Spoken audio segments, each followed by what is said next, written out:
جناب مدنی کریم صلی اللہ تعالی علیہ وسلم تشریف لے جا رہے ہیں، راستے میں کچھ بچوں کو کھیلتے ہوئے آپ نے دیکھ لیا، بڑے خوشی سے چھلانگے لگا رہے ہیں، بچے کھیل رہے ہیں۔ ایک بچہ دیوار کے ساتھ بالکل مونچھا غمزدہ پریشان کھڑا ہے۔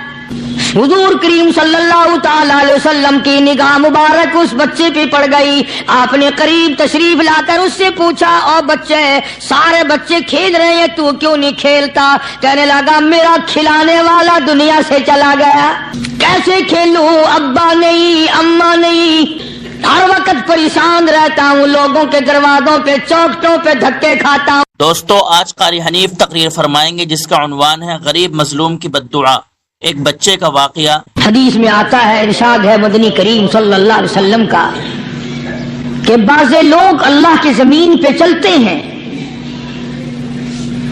بعض لوگ اللہ کی زمین پہ چلتے ہیں اور زمین اللہ سے یہ اجازت مانگتی ہے، پروردگار اگر اجازت ہو میں اس کو نگل جاؤں،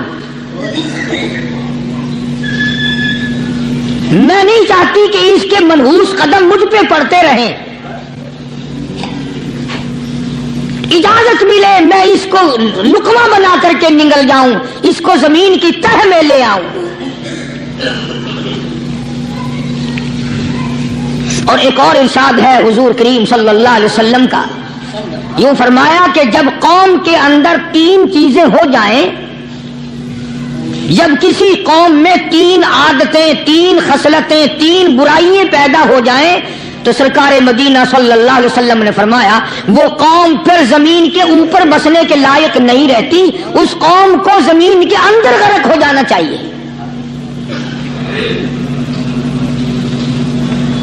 وہ کون سی باتیں ہیں؟ ارشاد فرمایا محمد عربی صلی اللہ علیہ وسلم نے کہ پہلی بات تو ان کی یہ ہے کہ جب قوم کے امیر لوگ، غنی لوگ، مالدار لوگ بخیل ہو جائیں، اللہ تعالیٰ نے جو ان کو سرمایہ دیا ہے، رب العالمین نے جو ان کو پیسہ اور دولت دی ہے، اس میں کسی غریب کا وہ حصہ ہی نہ رکھے۔ چنانچہ آج آپ دیکھ لیں، فالتو لاکھوں روپیہ لگ جائے گا، لیکن کسی بیوہ کے گھر ایک سیر آٹا دینا، کسی یتیم کے سر پہ ہاتھ پھیرتا ہوا امیر آدمی شرماتا ہے کبھی میرے ہاتھ کی ہتھیلی نہ گھس جائے۔ حالانکہ ارشاد فرمایا مدنی کریم صلی اللہ تعالی علیہ وسلم نے بعد وقت ایسا قبولیت کا ہوتا ہے جو آدمی یتیم کے سر پہ ہاتھ پھیر دے محبت کے ساتھ، یہ بچہ یتیم ہے، اس کا لاڈ اجڑ گیا، اس کا مان اجڑ گیا، اس کا ابا رخصت ہو گیا، اس کو گود میں بٹھا کر پوچھنے والا چلا گیا، بیٹا تو کیا چیز کھاوے گا؟ حضور کریم صلی اللہ تعالی علیہ وسلم نے فرمایا جب یتیم کے سر پہ آدمی محبت کے ساتھ، شفقت کے ساتھ ہاتھ پھیرتا ہے، اللہ پاک یوں فرماتے ہیں مجھے اپنی کبریائی کی قسم، جتنے بال اس کے ہاتھ کے نیچے آ جاتے ہیں اتنی نیکیاں ہاتھ پھیرنے والے کے نام اعمال میں لکھ دی جاتی ہے۔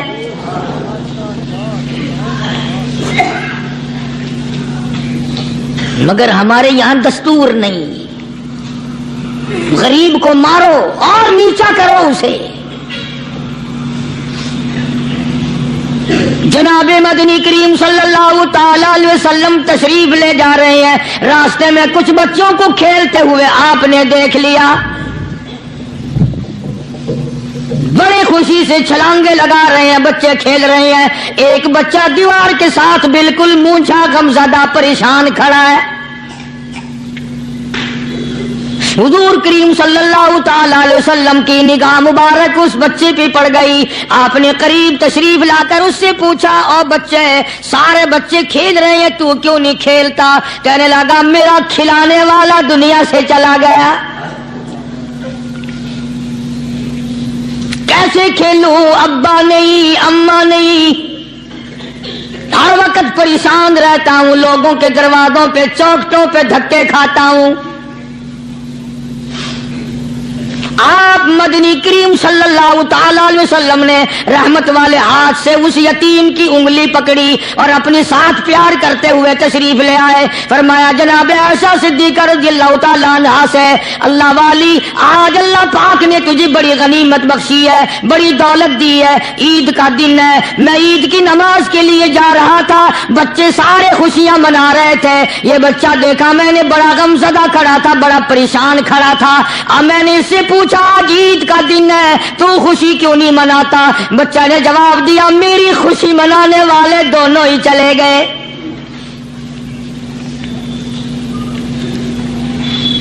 آج اللہ نے یہ موقع بخشا ہے, اسے نہلا دھلا, اس کو نئے کپڑے پہنا. معصوم بچے کے سر پہ ہاتھ پھیرتے ہوئے فرمایا بیٹا گھبرانا, یہ عائشہ صدیقہ تیری اماں ہے, میں محمد الرسول اللہ آج سے تیرا ابا بن گیا ہوں.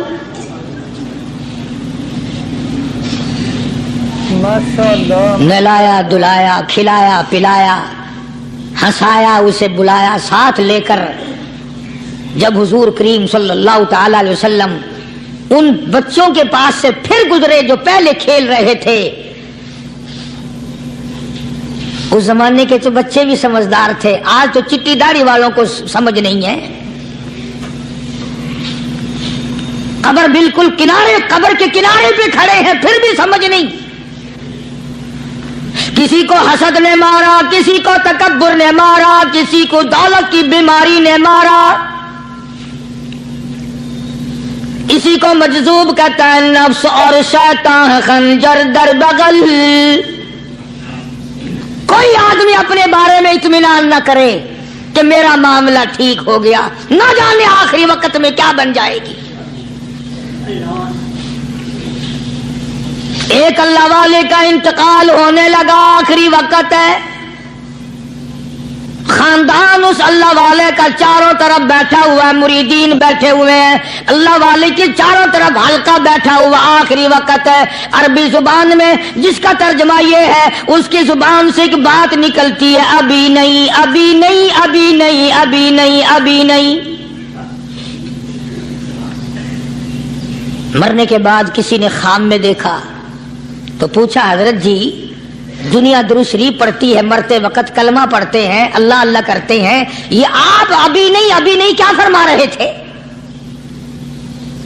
تو یوں فرمایا تمہیں کیا معلوم ہے, شیطان میرے سامنے کھڑا تھا اور کہتا تھا میں نے دنیا کو پھنسایا, دنیا کو ورغلایا, دنیا کو بہکایا, تو میرے پھندے سے پھنس گیا, تیرے علم نے تیری نیکی نے بچا لیا. تو میں کہتا تھا ظالم ابھی تو سانس آ رہی ہے, نہ جانے کیا بنے گی, ابھی نہیں, ابھی نہیں, ابھی نہیں.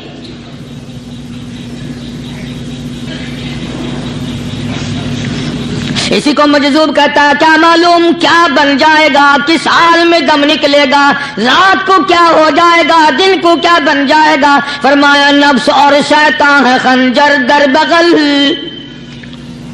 نفس اور شیطان ہے خنجر در بغل, وار ہونے کو ہے اے غافل سنبھل. آیا دشمن کا وار. 4 نمازیں پڑھی, باقی ساری دنیا کافر نظر آنے لگ جاتی ہے. میں نمازی ہوں, یہ سارے بے ایمان پھرتے ہیں. شیطان پیدا کرتا ہے یہ چیزیں. اگر اللہ نام پہ تھوڑی سی کبھی خیرات کر دی تو بہانے بہانے لوگوں کے سامنے ذکر ہو رہا ہے, جی آج کل تو ہمارے کاروبار نہیں, ورنہ انشاءاللہ فلاں مسجد جو ہے نا یہ ہم نے بنائی تھی. بہانے بہانے بتانا. اسی لیے مجذوب کہتا ہے گھبرایا نہ کر اور اپنے آپ کو اطمینان نہ دلایا کر. کہتا نفس اور شیطان ہے خنجر در بغل, وار ہونے کو ہے اے غافل سنبھل. چلا شیطان کا خنجر, چلا شیطان کا خنجر, لگایا اس نے دو, لگایا اس نے دو. لوگوں کا خیال یہ ہے کہ شیطان صرف وہ, شیطان کے بہکائی میں وہ آدمی آتا ہے جو کسی کو قتل کر دے. لوگوں کے نزدیک صرف زنا کرنا گناہ ہے, قتل کرنا گناہ ہے, چوری کرنا گناہ ہے, ڈاکہ مارنا گناہ ہے, اور چوتھی چیز گناہ ہی کوئی نہیں. حضرت عثمان غنی ذی النورین رضی اللہ تعالی عنہ کی مبارک مجلس ہے. صحابہ کرام کا دور ہے، نبی کا دوہرا داماد، مجلس ہے عثمان ذی النورین کی۔ ایک آدمی مجلس میں آ کے بیٹھا، حضرت عثمان کی مجلس میں ایک آدمی آ کے بیٹھا تو حضرت عثمان فرماتے ہیں، توجہ، حضرت عثمان فرماتے ہیں، یوں نہیں فرمایا کہ تو نے ایسا کیا ہے، اسے ذلیل نہیں کیا، بلکہ یوں فرمایا لوگوں کو شرم نہیں آتی، لوگ آنکھ کا زنا کر کے میری مجلس میں آ کے بیٹھتے ہیں، لوگ آنکھ کا گناہ کر کے میری مجلس میں آ کے بیٹھتے ہیں۔ تو دور تھا نا صحابہ کرام کا، فوراً چوٹ کی کسی نے کہ نبی کے بعد وحی آنی شروع ہو گئی۔ یعنی آپ کو کیسے پتا چل گیا کہ کوئی آدمی غلط نگاہ ڈال کے آیا؟ اس کی رستے میں نظر کہیں غلط پڑی تھی آنے والے کی، آپ کو کیسے پتا چلا؟ یعنی بات کرنے والے کو بھی دیکھو اور پھر چوٹ کرنے والے کو بھی دیکھو۔ تو حضرت عثمان رضی اللہ تعالیٰ عنہ نے فرمایا، بھائی پاک مجلس میں اگر ایک تولا بھی کوئی پخانہ لے کر آ جائے تو بدبو تو آ ہی جائے گی نا۔ صحابہ کی پاک مجلس میں اگر کوئی آنکھ کا زنا بھی کر کے آیا، فرمایا مجلس کے اندر بدبو پھیل گئی۔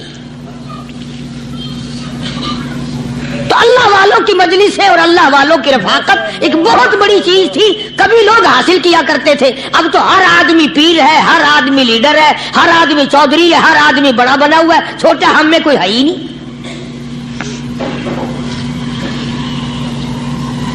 اور ان ولیوں کی بھی الگ الگ بیچاروں کی رمزیں ہوتی ہیں۔ علماء کرام نے لکھا ہے، حضرت خواجہ باقی باللہ رحمت اللہ علیہ دلی میں مزار ہے، بہت بڑے بزرگ گزرے ہیں۔ دیکھو میں ذکر خیر کر رہا ہوں نا، کئی لوگ تمہیں نکلتے ہوئے ٹانگے والے، گھوڑے والے، رکشے والے کہتے ہیں قاری علی ولیوں کو نہیں مانتا۔ میں یہ ذکر خیر ولیوں ہی کا تو کر رہا ہوں۔ بات صرف اتنی ہے، تمہیں اچھی لگے یہ بری لگے، میں ننگوں کو نہیں مانتا۔ میرے نزدیک ولی وہ ہے جس کی رگ رس سے، نس نس سے، خون کے قطرے قطرے سے، ہر ادا سے، ہر سنت سے، ہر طریقے سے محمد عربی صلی اللہ علیہ وسلم کی سنت زندہ ہوتا ہو۔ میں اس کو ولی نہیں مانتا جو کپڑوں سے ننگا پھرتا ہو۔ خواجہ باقی باللہ رحمت اللہ علیہ کو بٹیارے نے دیکھا، ایک تباہی تندور والا حضرت خواجہ صاحب کو دیکھا کہ جامع مسجد دلی کے پیڑیوں پہ، سیڑھی پہ کبھی چڑھتے ہیں، کبھی اترتے ہیں، کبھی چڑھتے ہیں، کبھی اترتے ہیں، پریشانی کا عالم۔ تو تباہی تو ضرور تھا، بٹیارہ تو تھا، مگر تھا تو دلی کا۔ وہ سمجھ گیا کہ حضرت کو کوئی پریشانی ہے، پہنچا اور جا کے کہنے لگا، حضرت کیا بات ہے، آج رات کافی گزر گئی ہے، آرام فرماؤ، کبھی چڑھتے ہو کبھی اترتے ہو، پریشانی کیا پریشانی ہے؟ فرمایا 4 مہمان ہیں، کھانا کھلانا ہے، میرے پلے کچھ نہیں۔ اندازہ لگاؤ، ابھی ابھی ولی یہ کہہ رہا کہ میرے پلے دھیلا دمڑی کچھ نہیں، 4 مہمان ہیں، شرمندہ ہوں ان کو کھانا کھلانے کے لیے۔ تو وہ کہنے لگا، حضرت یہ کون سی فکر کی بات ہے، میں بھی لاتا ہوں۔ وہ کھانا لایا اور حضرت کے مہمانوں کو کھانا کھلایا، کھانا کھا لیا، فارغ ہو گئے۔ دیکھو ولی کی بات، ابھی تو کہتا تھا کہ روٹی نہیں ہے، اور ابھی ابھی وہی ولی کہتا ہے بٹیارے کا ہاتھ پکڑ کے، مانگ کیا مانگتا ہے، مانگ کیا مانگتا ہے؟ اب تیرے جیسا اگر وہاں ہوتا تو کہتا کہ جی کوئی گورنری شرمندری دلاؤ، اسمبلی کی ممبری دلاؤ، کوئی تھوڑے علاقے کا ڈھیر سیاح ہو گیا تو آخیا کہ جی میں کو بئی پر نہ دیو، پہلی پرانی تھی گئی ہے، ہوں میں کو کوئی نوی لاوی چا پر نہ ہو، یہ شے منگنی ہے اور کیا منگیا۔ خواجہ باقی باللہ رحمت اللہ علیہ بٹیارے کا ہاتھ پکڑے کھڑے ہیں، فرمانے لگے مانگ کیا مانگتا ہے؟ وہ تباہی بھی دلی کا تھا نا، کہنے لگا حضرت بس اللہ کا دیا سب کچھ ہے، بس آپ رہنے دیں۔ فرمایا نہیں نہیں، مانگ کیا مانگتا ہے؟ اس نے کہا حضرت پھر اگر دینے پہ ہی آئے ہو نا، اور اگر اتنا ہی دریائے کرم جوش میں ہے اور آپ دینے کا جذبہ لیے ہوئے ہیں، پھر مجھے اپنے جیسا بنا دو، اپنے جیسا بنا دو۔ کیا مانگا ہے؟ مجھے اپنے جیسا بنا دو۔ فرمایا نہیں برداشت کر سکے گا۔ کہنے لگا پھر پوچھتے کیوں ہو کیا مانگتا ہے؟ جب دینا ہی کچھ نہیں تو پوچھتے کیوں ہو؟ اگر دینے پہ آئے ہو اپنے جیسا بنا دو۔ یوں لکھا ہے کہ خواجہ باقی باللہ نے اس بٹیارے کو اپنے سینے سے لگا کر کے تھوڑا سا دبایا تھا، پٹاخ کر کے روح نکل گئی بٹیارے کی۔ بلا جو تجلیات خدا بندی بتدریج آہستہ آہستہ سینے میں آئے تھے، ان کا کرنٹ وہ یکدم برداشت کیسے کرتا؟ میرا عرض کرنے کا مقصد یہی ہے کہ ہم لوگ اپنے آپ کو کب سنبھالیں گے، اور وہ کون سا وقت آئے گا کہ ہم اس بات کے قائل ہوں گے اور تسلیم کریں گے کہ جو کرتا ہے خدا کرتا ہے، بندہ کچھ نہیں کر سکتا۔ تو میں نے اس لیے عرض کیا، مجذوب کہتا ہے نفس اور شیطان ہے خنجر در بغل، نفس اور شیطان ہے خنجر در بغل، وار ہونے کو ہے اے غافل سنبھل۔ کبھی 4 دن بیٹھ کے اللہ اللہ کر لی، تسبیح پھیر لی، تو دوسروں کو یہ تو دنیا کے دھندے میں پھنسے ہوئے ہیں، میں بہت بڑا ولی ہوں، میں بہت بڑا ابدال ہوں، مجھ سے بڑا تو کوئی نیک ہے ہی نہیں۔ یہ بہت بڑی مار ہے شیطان کی۔ اسی کو کہتا ہے کہ نفس اور شیطان ہے خنجر در بغل، وار ہونے کو ہے اے غافل سنبھل، آ نہ جائے دین و ایمان میں خلل، آ نہ جائے دین و ایمان میں خلل، باز آ اے بدعمل۔ کچھ تو سوچ، کس کی تو پیداوار ہے؟ کس نے تجھے بنایا؟ کس نے تجھے یہ آنکھیں دی؟ کس نے یہ لب دیے؟ کس نے یہ دل دیا؟ کس نے یہ دماغ دیا؟ کس نے یہ شعور بخشا؟ کس نے یہ ساری چیزیں عطا فرمائی؟ اللہ پاک کی ذات فرماتی ہے او لوگو، مجھے بھی بڑا دکھ لگتا ہے، مجھے بھی بڑا صدمہ ہوتا ہے، میرا قہر جوش میں آ جاتا ہے جب پیاری شکل بناؤں میں، پیاری صورت بنائی میں نے، پیارا ماتھا سونی شکل بنائی میں نے، جب میری چوکھٹ کے سوا دوسروں کے دروازے پہ جا کے تو ماتھا رکھتا ہے، فرمایا میرا قہر جوش میں آتا ہے تجھے برباد کر دوں۔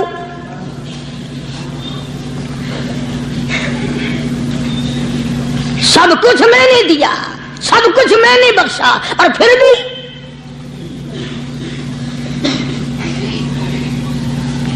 شاہ عبد القدوس گنگوہی رحمت اللہ علیہ بہت بڑے بزرگوں میں سے گزرے ہیں، بہت بڑے اللہ والے تھے۔ ایک راستے سے گزر رہے ہیں، مریدین ساتھ ہیں، حلقہ ساتھ ہے، راستے میں ایک گندگی کا ڈھیر پڑا ہوا تھا، بدبو آ رہی تھی، تو شاہ عبد القدوس نے اپنے حلقے اثر کے لوگوں سے اور مریدوں سے کہا ٹھہر جاؤ۔ حالانکہ لوگ ناک پہ کپڑا رکھ کر جلدی گزرنا چاہتے تھے، بدبو سے بچنے کے لیے تیز رفتار وہاں سے گزرنا چاہتے تھے، مگر شیخ کے کہنے پر کھڑے ہو گئے۔ شکر ہے تم جیسے وہاں مرید بھی نہیں تھے، ورنہ کہتے کہ اے پھٹ گیا شیخ ہے، تو پتہ ہی نہیں لگتا برائی دا چنگائی دا، گندگی دے پہ کولساں کو کھڑائی کھڑے۔ شاہ عبد القدوس رحمت اللہ علیہ گنگوئی رحمت اللہ علیہ نے فرمایا او لوگو، یہ گندگی، یہ پخانا، یہ افولت والی چیز تمہیں ایک سبق دے رہی ہے۔ وہ بڑے حیران ہوئے کہ گندگی سبق دے رہی ہے کہ ہاں یہ بدبو کا ٹھکانا یہ سبق دے رہا ہے کہ ہاں یہ ایک سبق تمہیں پڑھا رہا ہے۔ اور وہ کیا؟ شیخ فرمانے لگے یہ گندگی تم سے کہتی ہے او لوگوں، کل سے پہلے میں مٹھائی کی صورت میں حلوائی کی تھال میں رکھا ہوا تھا، جو دیکھتا تھا اس کے منہ میں پانی آ جاتا تھا، حلوے کی صورت میں تھا، جلیبی کی صورت میں تھا، امرتی کی صورت میں تھا، اور اے گندگی کا ڈھیر لوگوں تم سے یہ کہتا ہے، کل میں فروٹ والے کی ٹوکری میں رکھا ہوا تھا، اناج کی شکل میں تھا، غلے کی شکل میں تھا، پھل کی شکل میں تھا، فروٹ کی شکل میں تھا، مٹھائی کی صورت میں تھا، جو مجھے دیکھتا تھا اس کو میں پیارا لگتا تھا، میری چاہت معلوم ہوتی تھی، میری ضرورت معلوم ہوتی تھی، جو دیکھتا تھا منہ میں پانی آ جاتا تھا۔ او انسان، ایک رات تیرے پیٹ میں جانے کا اتفاق ہوا، او انسان آ دیکھ لے میرا کیا حال بن گیا۔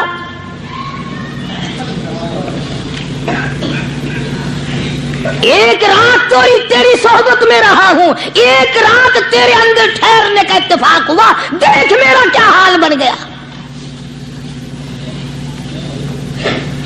ہر شخص مجھ سے نفرت کرتا ہے، مجھ سے بدبو کی وجہ سے نفرت کرتا ہے، ناک پہ کپڑا رکھتا ہے، میرا کیا حال بن گیا۔ اور بندے، تجھے 40 50 60 سال گزر گئے، تو نے اپنے اندر خوشبو پیدا کرنے کی کوشش نہ کی، تیرا کیا حال بنے گا۔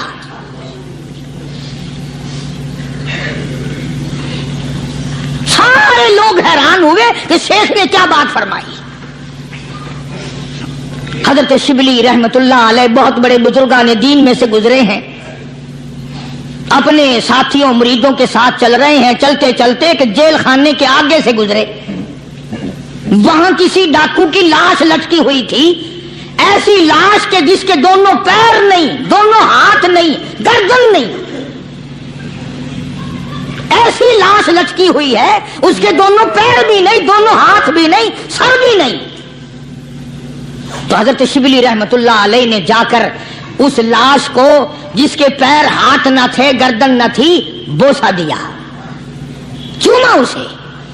تو سارے مرید کہنے لگے حضرت جی یہ کسی ولی کی لاش تو ہے نہیں، یہ تو سراسر نظر آتی ہے کسی بدماش کی ہے، ہاتھ بھی کٹ گئے، پیر بھی کٹ گئے، گردن کٹا بیٹھا۔ تو حضرت شبلی رحمت اللہ علیہ فرمانے لگے کہ میں نے اس کو بوسا اس لیے دیا کہ اس نے مجھے ایک سبق دیا ہے، اس لاش نے مجھے ایک سبق دیا، اور وہ یہ کہ وہ اسلام کا زمانہ تھا کہ اس نے ایک دفعہ چوری کی، ایک ہاتھ کٹ گیا، پھر چوری کی، دوسرا ہاتھ کٹ گیا، پھر چوری کی، ایک پیر کٹ گیا، پھر چوری کی، دوسرا پیر کٹ گیا، پھر چوری کی، گردن کٹا دی۔ اس نے مجھے یہ سبق دیا، شبلی مجھے چوری سے پیار تھا، سارا کچھ کٹا بیٹھا مگر بات نہ آیا، تجھے تیرے رب سے پیار ہے، ٹیما بنوا لینا مگر چھوڑنا نہیں۔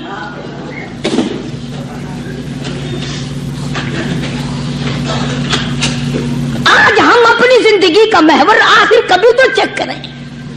نوجوانوں، پڑھنے والوں، سوچو تو صحیح کہ ہماری سمت کدھر کو ہے، ہمارا رخ کدھر کو ہے، سوچ ہماری کیا ہے اور رفتار ہماری کیا ہے، اور ہم جا کس طرف کو رہے ہیں۔ اسی کو مجذوب کہتا کہ قدم سوئے مرکز، نظر سوئے دنیا، قدم سوئے مرکز، نظر سوئے دنیا، کدھر جا رہے ہو کدھر دیکھتے ہو۔ روزانہ قدم با قدم قبر کے قریب ہو رہے ہیں، قبر کے نزدیک آ رہے ہیں، ایک ایک قدم ہمارا آگے سے آگے، آگے سے آگے بڑھ رہا ہے، اور نظر ہماری اوپر اوپر چلی جا رہی ہے، اس سے بڑا بن جاؤں، اس سے بڑا بن جاؤں، اس سے بڑا بن جاؤں۔ حضرت شیخ عطار فرید الدین رحمت اللہ علیہ بہت بڑے بزرگان دین میں سے گزرے ہیں، اسی بات کو نقشہ کرتے ہوئے فرماتے ہیں کہ مرد راہ راہ بوریا قالین بود، مرد راہ راہ بوریا قالین بود، ذات خستش عاقبت بالین بود۔ اللہ والے کے لیے یہ چٹائی، یہ کھجور کی چٹائی قالین ہے، غلیچہ ہے، صوفہ سٹا ہے، یہی تخت شہنشاہی ہے۔ کیوں؟ اس لیے کہ آخر کار سرانا جو ہے وہ کچی مٹی کا بننا ہے۔ اور شیخ نے بڑی عجیب بات کہی آگے چل کر، کہتا ہے کہ خرقہ پشمینہ را بردوش کن، خرقہ پشمینہ را بردوش کن، شربت ادنا مرادی نوش کن۔ پرانی گدڑی، پرانا کپڑا جو ہے تو تو اس کو اپنے لیے غنیمت جان، نہ جانے نوا کپڑا آیا نہیں اور تیری زندگی کو فنا ہو جائے۔ یہی نظر تھی ان حضرات کی۔ جناب ابو بکر صدیق سب کا رضی اللہ تعالی عنہ خلیفہ بلا فصل ہیں، امیر المؤمنین ہیں، مدنی کریم صلی اللہ تعالی وسلم کے جانشین ہیں، حضور کے سسر ہیں۔ آخری وقت ہے جناب ابو بکر صدیق رضی اللہ تعالی عنہ کا، بالکل آخری وقت ہے۔ چنانچہ حضرت عائشہ صدیقہ رضی اللہ تعالی عنہا کے ہاتھ میں صدیق اکبر نے ایک کپڑا دیکھا، نیا، ایک نیا کپڑا دیکھا تو فرمایا بیٹی عائشہ یہ کیا ہے؟ فرمانے لگے ابا میں نے کفن کا کپڑا منگوا لیا، نہ معلوم کس وقت ضرورت پیش آ جائے گی، نہ جانے کس وقت کام آ جائے گا، یعنی آپ کا وقت ہمیں قریب معلوم ہوتا ہے۔ جناب ابو بکر صدیق رضی اللہ تعالیٰ عنہ نے فرمایا عائشہ ہرگز اجازت نہیں، مجھے نیا کفن پہنانے کی کوئی ضرورت نہیں، مجھے نیا کفن دینے کی کوئی ضرورت نہیں، میری طرف سے قطعی تجھے اجازت نہیں۔ عرض کرنے لگے ابا جان اب تو میں نے منگوا لیا، اب تو میں نے خرید لیا، اسی ارادے سے خریدا ہے، اسی ارادے سے منگوایا ہے، آپ اجازت دے دیں۔ رونے لگے، فرمایا عائشہ ہوئی تو تو ام المومنین میں سے ہے، تو نبی پاک صلی اللہ علیہ وسلم کی گھر والی ہے، اور تیری جھولی میں قرآن اترتا تھا، تیری جھولی میں حضور کی وفات ہوئی ہے، تیرے حجرے میں وفات ہوئی ہے، تیری گود میں حضرت کی وفات ہوئی ہے، تو بتا کہ کالی کملی والے صلی اللہ علیہ وسلم کا لباس کیسا تھا؟ آج اس چٹخ پٹخ نے تباہی پھیر دی، اور تو بعد آؤ نہ تباہی پھیرو۔ ہر روز نئے سوٹ، نئے سوٹ، نئے کپڑے، نئے کپڑے، نئے کپڑے، اور اگلے جہان کی تیاری قطعی نہیں۔ بڑی عجیب بات کہی کسی نے، کہتا منہ دیکھ لیا آئینے میں، شیشہ دیکھتی ہیں نا عورتیں، آج کل نوجوان عورتوں سے بھی زیادہ شیشہ بار بار دیکھتے ہیں۔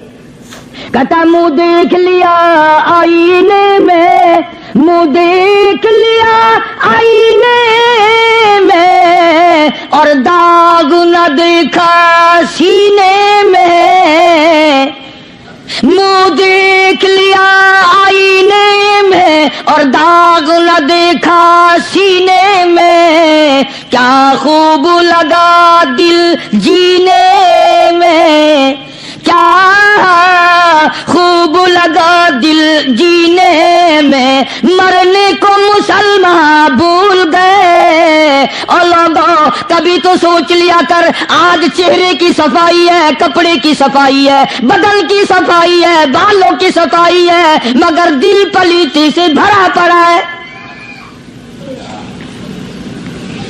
اس میں صفائی کب آئے گی؟ وہ کون سا وقت ہوگا کہ تیرا دل شرک سے پاک ہوگا، بدعت سے پاک ہوگا، محمد عربی صلی اللہ علیہ وسلم کی بغاوت سے تیرا دل پاک ہوگا، اور تجھے شرم نہ آئے گی یہ منہ لے کر آقا کے دربار میں تو شفاعت کے لیے جائے گا؟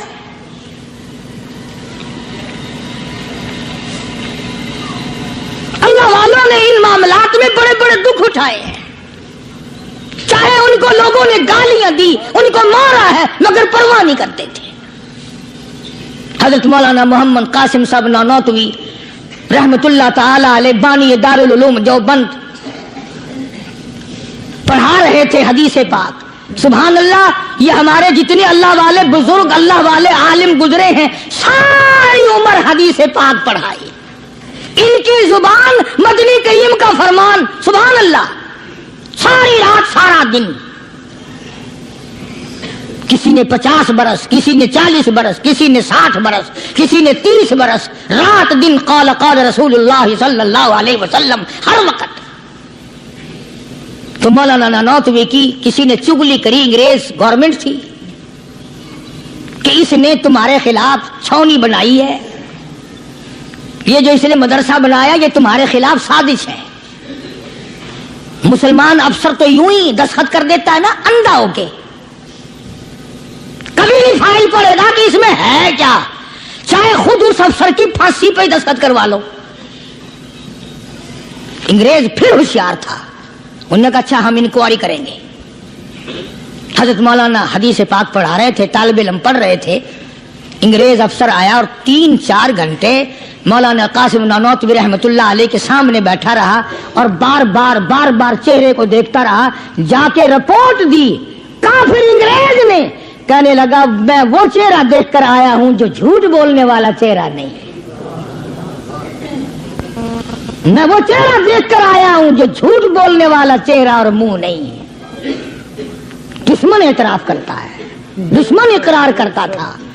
علامہ انور شاہ کشمیری رحمت اللہ علیہ سہارنپور کے اسٹیشن پہ، ریلوے اسٹیشن پہ ٹکٹ لینے کے لیے کھڑکی کے سامنے آئے اور ٹکٹ کلرک کو پیسے دیے، اس نے ٹکٹ دیا، حضرت کو ٹکٹ دے کر پچھلی طرف سے گیٹ ہوتا ہے، دوڑ کر آیا اور آ کے کہنے لگا مولانا، ہندو تھا وہ، مولانا میں نے آپ کو ریل گاڑی کا ٹکٹ دے دیا، آپ مجھے جنت کا ٹکٹ دیں، کلمہ پڑھاؤ، مجھے کلمہ پڑھاؤ۔ حضرت شاہ صاحب نے پوچھا کہ بھائی تجھے کیا چیز نظر آئی؟ کہنے لگا جی دیر نہ کرو، جب کھڑکی میں سے آپ کی شکل نظر آئی نا، جو خدا اتنے حسین اتنی بہترین صورت بنا سکتا ہے وہ خود کتنا حسین ہوگا۔ میں ان اللہ والوں کا غلام ہوں جن کی شکلیں دیکھ کر کافر مسلمان بنتے تھے، اور جن کو تم شاہ صاحب کرتے پھرتے ہو، کبھی نظر جما کے ذرا چہرہ تو دیکھا کرو۔ سبحان اللہ، کوئی چیز انشاءاللہ نظر نہیں آئے گی۔ تو میں عرض کر رہا تھا کہ اللہ والے کبھی بھی غلط راستہ کسی کو نہیں دکھایا کرتے، اور وہ اندر کی بیماریوں کا علاج کرتے ہیں، اندر کی بیماریوں کا۔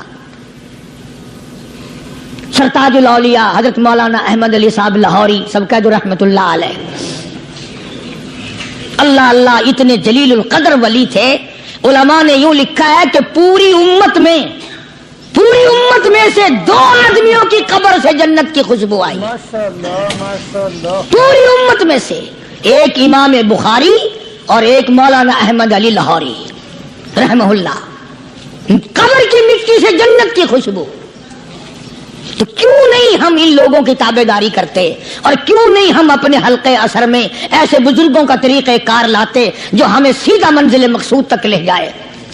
اسی کو کہتا ہے کہ مسلک سنت پہ اے سالک چلا جا بے دھڑک، مسلک سنت پہ اے سالک چلا جا بے دھڑک، جنت الفردوس کو سیدھی گئی ہے یہ سڑک۔ تو جناب ابو بکر صدیق رضی اللہ تعالی عنہ نے حضرت عائشہ سے بار بار فرمایا کہ نیا کفن ڈالنے کی مجھ پہ ہرگز اجازت نہیں۔ اور جب جناب رسول کریم سب کہہ دو صلی اللہ علیہ وسلم کے بارے میں حضرت صدیق اکبر رضی اللہ تعالیٰ عنہ نے جناب عائشہ صدیقہ رضی اللہ تعالیٰ عنہ سے پوچھا کہ حضور کا کیا لباس تھا اور حضور کے کیسے کپڑے تھے، تو حضرت عائشہ رونے لگی، اور جب بتایا تو حضرت عائشہ کو فرمایا بیٹی یہ نیا کفن جو تو نے منگا لیا ہے، اس کا کفن پہن کر قبر میں جانے سے کوئی فائدہ نہیں، وہاں نئے کپڑے کا لحاظ نہیں، وہاں خوبصورت کپڑے کا لحاظ نہیں، وہاں اچھے کپڑے کا لحاظ نہیں، وہاں تو اعمال دیکھے جائیں گے، وہاں تو اعمال کی ضرورت ہے، کپڑوں کو کوئی نہیں دیکھتا وہاں۔ جانشین پیغمبر فرماتے ہیں عائشہ یہ کپڑا سنبھال کر رکھ لے، مدینے کی کسی بیوہ کا دوپٹہ بن جائے گا، کوئی پردہ کر لے گی، مدینے کی کسی یتیم کا کرتا بن جائے گا، میں نیا کفن لے کر جاؤں مجھے کیا فائدہ ہوگا؟ دعا کر کہ میں اپنے محبوب حضور کریم صلی اللہ علیہ وسلم کے دربار میں جب جاؤں تو مجھے شرمندگی اٹھانی نہ پڑے۔ چنانچہ حضرت ابو بکر صدیق رضی اللہ تعالی عنہ کو وہ کفن نیا نہیں دیا گیا۔ اب ایک اور آخری بات بڑی عجیب ہے، بڑی اچھی ہے، دل کی تختی پہ لکھ کے لے جاؤ، لڑائی بڑھائی والی بات نہیں، لکھ کے لے جاؤ، انشاءاللہ ذمہ دار ہوں۔ جناب فاطمہ الزہرا رضی اللہ تعالیٰ عنہ پیغمبر کی لخت جگر، نبی کی نور نظر، حسنین کریمین کی اماں علی مرتضی رضی اللہ تعالیٰ عنہ کی گھر والی فوت ہو گئی، وفات پا گئی، انتقال فرما گئی۔ جب قبر میں جناب خاتون جنت رضی اللہ تعالی عنہا کو اتارنے لگے، حضرت ابو ہریرہ رضی اللہ تعالی عنہ نبی کا دیوانہ یوں قبر پہ کھڑا ہو گیا، قبر کی طرح منہ کر کے اندر کو منہ کر کے کہنے لگا، قبر تجھے کیا معلوم ہے آج ہم تیرے اندر کس کو رکھ رہے ہیں؟ یہ کالی کملی والے کی لخت جگر ہے، یہ نبی کی نور نظر ہے، یہ حسنین کریمین کی اماں ہے، علی مرتضی کی گھر والی ہے، اور قبر یہ عام جنازہ نہیں، عام میت نہیں، یہ امام الانبیاء محبوب کبریا کی بیٹی ہے، خاتون جنت ہے۔ صحابی نے یوں قبر کو منہ لگا کر آواز دے دی۔ مسند کی روایت میں ہے کہ قبر میں سے واپسی جواب آیا، قبر کے اندر سے جواب آیا، اور دیوانے اور پروانے یہ قبر ہے تخت شہنشاہی نہیں، یہ قبر ہے ایوان صدر نہیں، یہ قبر ہے بڑی دنیا کا کوئی ٹھکانہ اور مقام نہیں، یہ وہ جگہ ہے جہاں یہ بتانے کی کوئی ضرورت نہیں بیٹی کس کی ہے، اماں کس کی ہے، گھر والی کس کی ہے، یہاں تو جھولی دیکھی جائے گی، اگر اعمال اچھے ہیں کوئی بھی ہو جنت ملے گی، اور اگر اعمال اچھے نہیں پھر چاہے نوح علیہ السلام کی بیوی کیوں نہ ہو، لوط علیہ السلام کی بیوی کیوں نہ ہو، کالی کملی والے کا سگا چچا کیوں نہ ہو، ابراہیم علیہ السلام کا ابا کیوں نہ ہو، آبادائی برباد کر کے رکھ دیے جائیں گے۔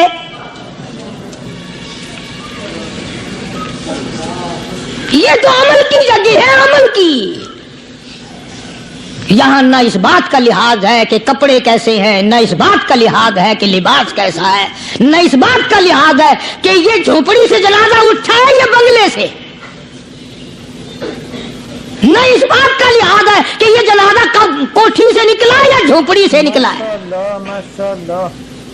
یہاں تو ایمان دیکھا جائے گا، یہاں تو اعمال کی جھولی دیکھی جائے گی، ورنہ اور کوئی صورت یہاں پہ نہیں ہے۔ تبھی تو شیخ عطار فرید الدین رحمت اللہ علیہ نے بار بار بڑی پتے کی باتیں لکھی ہیں پند نامے میں، فرماتے ہیں کہ خاطر کسر مرن جا اے پسر، خاطر کسر مرن جا اے پسر، ورنہ خردی زخم بھر جانا جگر۔ کسی کے دل پہ ناجائز تیر نہ چلایا کر، کسی کو نہ ستایا کر کہ کل تیرے دل کو اچانک تیروں سے گھائل نہ کر دیا جائے۔ تو اپنے آپ کو بچا، اپنی سنبھال۔ اسی کو کہتا کہ روزہ با از غیبت مردم ببن، روزہ با از غیبت مردم ببن، تا نبینی دست و پائے خود ببن۔ جا لوگوں کے گلے سے چگلی سے اپنی زبان کو بند کر، تاکہ قیامت کے دن تیرے ہاتھ پاؤں بندھے ہوئے نہ آئیں۔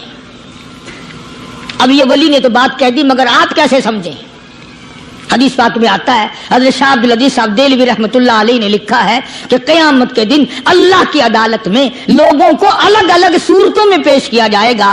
ایک قوم آئے گی، ایک جماعت آئے گی، لوگ آئیں گے، ان کے دونوں ہاتھ پاؤں بندھے ہوئے آئیں گے، جیسے مشک نہیں باندھ دیتے قاتلوں کی، پیر بھی بندھے ہوئے، ہاتھ بھی بندھے ہوئے۔ حضور کریم صلی اللہ علیہ وسلم سے صحابہ کرام نے پوچھا کالی کمری والے وہ کون لوگ ہوں گے؟ جواب ملا کہ یہ چغلی کرنے والے لوگ ہوں گے، اور ہم اس کو گناہ نہیں مانتے، ہمارے دماغ میں یہ گناہ نہیں ہے۔ اللہ والوں کے نزدیک یہ بہت بڑی چیزیں ہیں، اور یہ وہی لوگ ان چیزوں کی اصلاح کرتے ہیں، دوسرا کون کر سکتا ہے؟ اس لیے قرآن کریم نے فرمایا ان الذین قالوا ربنا اللہ، ان الذین قالوا، بے شک وہ لوگ جنہوں نے اپنی زبان سے یوں اقرار کر لیا، قالوا ربنا اللہ، بے شک جو لوگ اقرار کرتے ہیں، زبان سے کہتے ہیں ربنا اللہ، اب ہمارا اللہ ہے،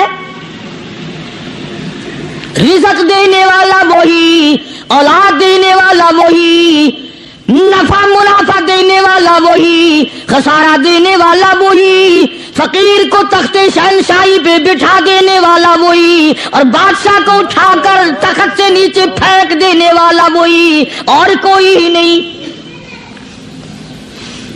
ثم استقاموا، پھر کچھ بھی بن جائے اس پر جمع رہے۔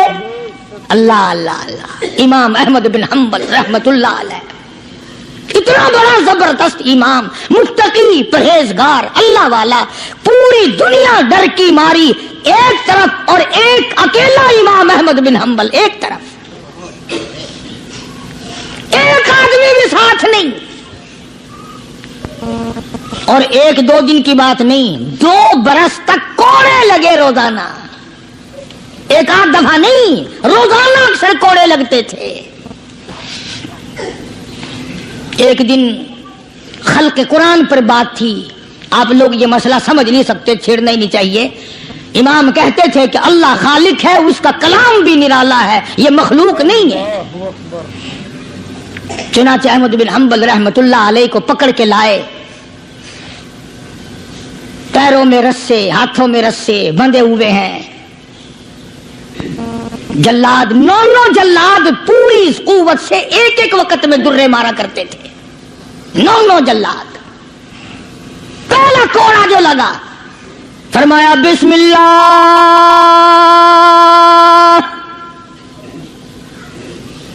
دوسرا کوڑا پڑا، فرمایا الحمدللہ، تیسرا کوڑا لگا، فرمایا الا ان کلام اللہ غیر مخلوق، خبردار، اللہ کا کلام مخلوق نہیں۔ جس بات پہ کوڑا لگا تھا وہی اعلان پھر کیا۔ علماء نے لکھا ہے کہ ایک جلاد نے اتنا زور سے کوڑا مارا کہ جو سلوار یا پاجامہ پہن رکھا تھا، اندازہ لگاؤ چمڑے کا کیا بنا ہوگا، کمر بند ٹوٹ گیا، زار بند ٹوٹ گیا کوڑے کی ضرب سے۔ اگر آپ کی توجہ ہے اور ان حضرات کو کچھ سمجھ سکتے ہو، علماء نے لکھا ہے کہ جب کمر بند ٹوٹا، زار بند ٹوٹا، احمد بن حنبل کے ہاتھ پیر بندھے ہوئے ہیں، یوں آسمان کی طرف نگاہ اٹھائی، الہی تیرے قرآن کی وجہ سے مار کھاؤں، تیری عزت کا واسطہ، تیرے قرآن کی آبرو ہے، یا اللہ ان لوگوں کے سامنے ننگا نہ کر۔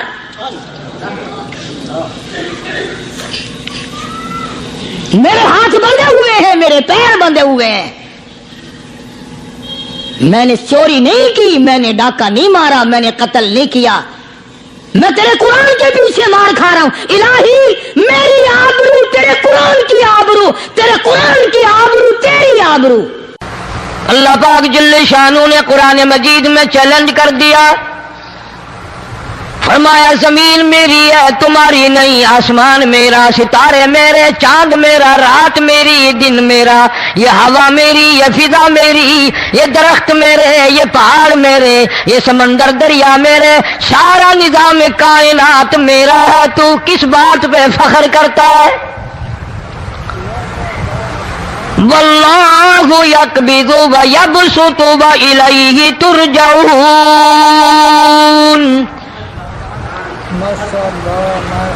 روزی کا گھٹانا بڑھانا میرے اختیار میں ہے، موت کا بھیجنا میرے اختیار میں ہے، یہ میری مرضی، مسجد میں موت بھیجوں، گھر میں موت بھیجوں، پانی میں غرق کر کے ماروں، کسی اور عذاب میں ماروں، میری مرضی۔ وَكَمْ أَهْلَكْنَا قَبْلَهُم مِّنَ الْقُرُونِ، میری زمین پہ فساد نہ مچاؤ، عداوت نہ مچاؤ، بدماشی نہ پھیلاؤ، زناکاری نہ پھیلاؤ، ظلم و زیادتی نہ پھیلاؤ، ورنہ وہ بے نیاز ذات ہوں۔ میں پھر ملکوں افراد کی بات نہیں، خاندان کی بات نہیں، میں تو ملکوں کے نام و نشان مٹا دیا کرتا ہوں۔ فَأَخَذَتْكُمُ الصَّاعِقَةُ وَأَنْتُمْ تَنْظُرُونَ۔ جبریل امین نے چیخ ماری، قوم کے جگر پھٹ گئے، تمام لوگ ذلیل ہو کر کے مر گئے۔ قرآن کریم کہتا ہے موسیٰ علیہ السلام کی قوم نے عداوت کی، بدماشی کی، زمین پہ روگردانی کی، ان کا انجام دیکھو۔ لوط علیہ السلام کی قوم نے دنیا میں بدماشی پھیلائی، ان کا انجام دیکھو۔ فرشتے آئے، موسیٰ علیہ السلام کی قوم کو کئی طرح سے عذاب دیے گئے۔ لوط علیہ السلام کی قوم پر فرشتے آئے، پہلے لوط علیہ السلام کو کہنے لگے لوگوں میں بدماشی چھوکروں کے ساتھ پھیلی ہوئی تھی، بڑے خوبصورت جوان لڑکے بن کر آ گئے، نئی عمر کے لڑکے بن کر آ گئے۔ لوط علیہ السلام نے اپنی قوم کو سمجھایا ان کے ساتھ برائی کا ارادہ نہ کرو، یہ میرے مہمان ہیں۔ دروازے توڑنے لگے، دیواریں گرانے لگے، فرمایا قال فما خطبكم ایھا المرسلون۔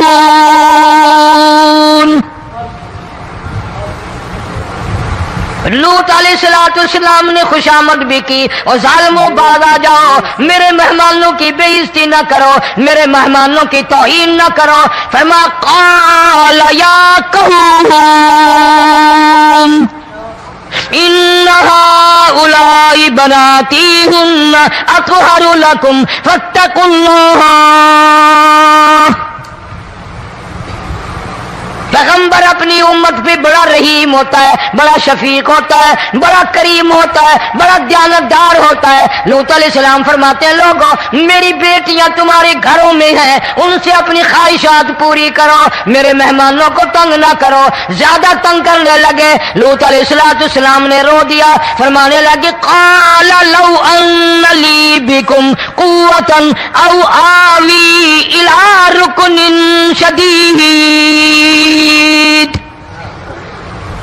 کاش میرے پاس طاقت ہوتی، میرے پاس لاٹھی ہوتی، میرے پاس قوت ہوتی، میں تمہیں مزہ چکھاتا، میرے مہمانوں کی کیوں بے عزتی کرتے ہو؟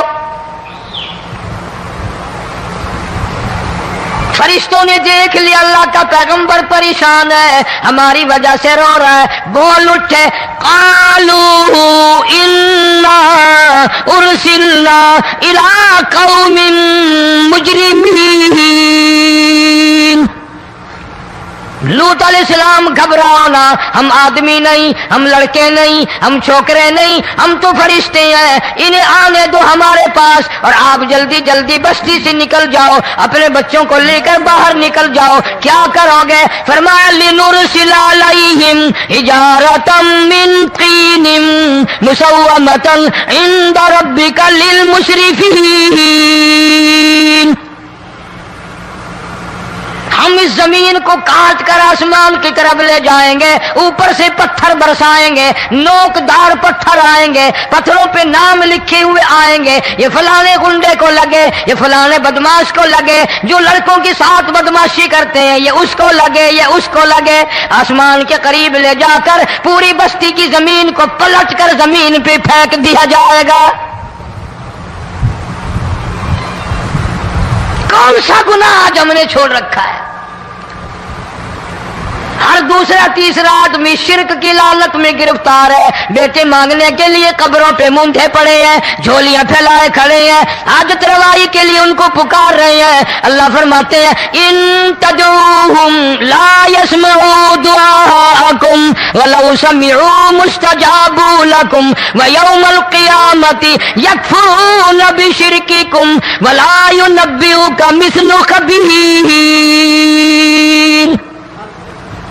فرمایا ظالموں اتنی بڑی زیادتی نہ کرو، وہ اللہ والا مر گیا، قبر میں تم نے خود دفن کیا، غسل تم نے دیا، کفن تم نے پہنایا، جنازہ تم نے خود پڑھا، کندھوں پہ تم اٹھا کر لے کے گئے، وہ بیچارہ غریب مر گیا، تم اب اس کے سامنے کھڑے ہو کر منتیں مانگ رہے ہو، تمہیں شرم نہیں آتی؟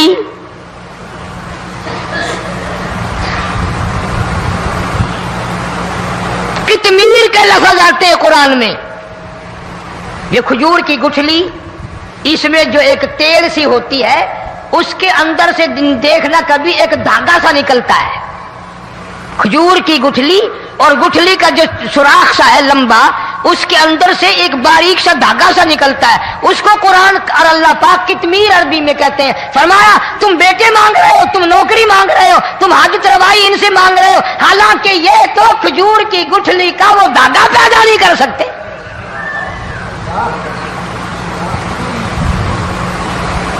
شرک کتنا ہو گیا، بدعت کتنی ہو گئی، پھیرا پھیری، اچھے بھلے حاجی نمازی بھی بعد نہیں آتے۔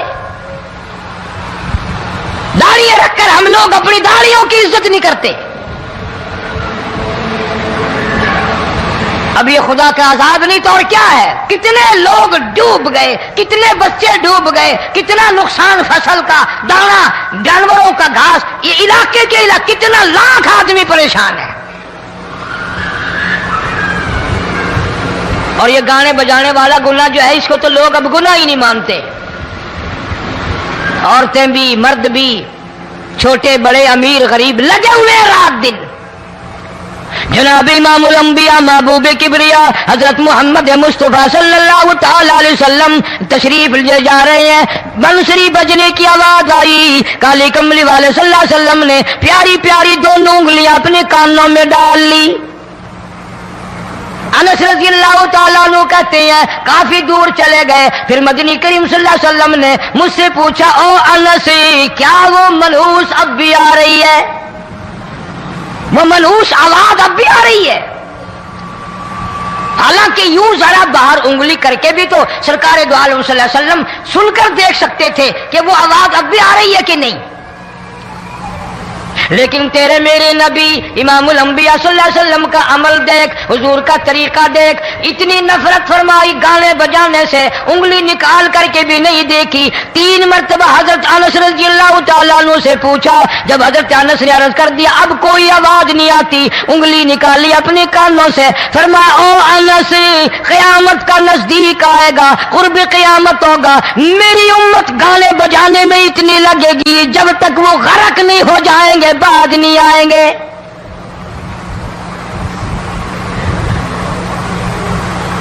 ارشاد فرمایا مدنی کریم صلی اللہ تعالی علیہ وسلم نے ایسے وقت میں پھر حال یہ بنے گا، مرتے وقت کلمہ نصیب نہیں، مرتے وقت قرآن کی تلاوت نصیب نہیں، استغفار توبہ کی توفیق نہیں، ادھر دم نکلے گا، ادھر موت کا جھٹکا لگے گا، ادھر کانوں میں یا منہ میں کنجری کا گانا ہوگا۔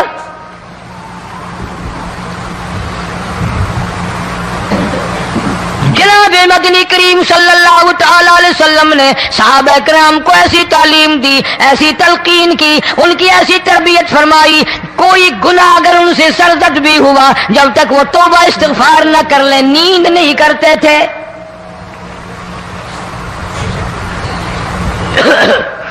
ماعز سلمی رضی اللہ تعالی عنہ صحابی ہے محمد عربی، سب کہہ دو صلی اللہ علیہ وسلم کا،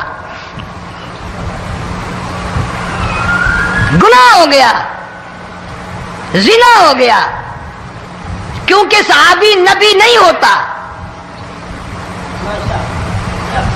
وہ محفوظ ہوتا ہے، معصوم نہیں ہوتا۔ اس کا یہ مطلب نہیں کہ ہم صحابہ کرام کو اپنے اوپر قیاس کریں، ارے ان کے گناہ اور تھے، ہمارے گناہ اور ہیں۔ گناہ سرزد ہو گیا، کسی نے دیکھا نہیں، مخبری نہیں کی، کوئی پکڑ کے نہیں لایا، جمان خود آیا، مدنی کریم صلی اللہ تعالی علیہ وسلم کی خدمت میں آتا ہے، حاضر ہو کر کہتا ہے کالی کملی والے یا رسول اللہ صلی اللہ علیہ وسلم انتہرنی طہرنی، مجھے پاک کر دو، مجھے پاک بنا دو، مجھ سے گناہ ہو گیا، انی قد ہلکت، میں ہلاک ہو گیا، میں تباہ ہو گیا، میں برباد ہو گیا، میں مارا گیا، میرے منحوس قدم اس اللہ کی زمین پہ نہیں پڑنے چاہیے۔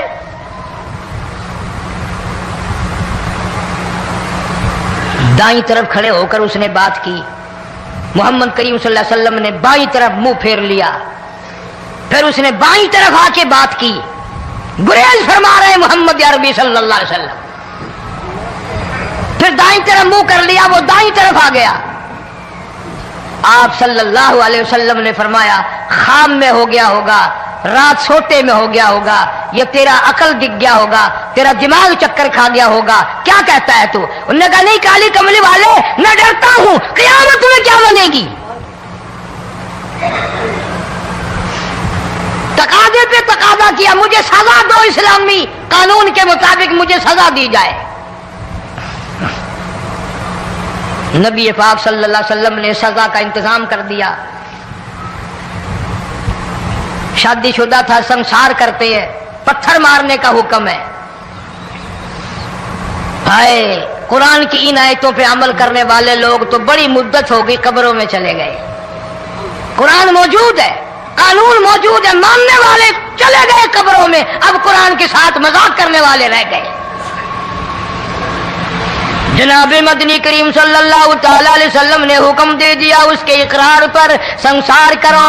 جب لوگ پتھر مارنے لگے، ہڈیاں مارنے لگے، خون کی دھار نکل کر ایک جوان کے کپڑوں پہ پڑ گئی، اس نے حضرت معاذ سلمی رضی اللہ تعالیٰ عنہ کی شان میں گستاخی کا لفظ کہہ دیا۔ مدنی کریم صلی اللہ علیہ وسلم نے سن لیا، فرمایا بعد آ جا، میرے صحابی کو کچھ نہ کہو، اس جوان کو کچھ نہ کہو۔ کیوں؟ اس لیے اس نے تو وہ توبہ کی ہے، وہ استغفار کیا ہے۔ اگر ایک صحابی کی توبہ کے صدقے میں آج 12,000 مدینے کی ساری آبادی کو جنت مل گئی۔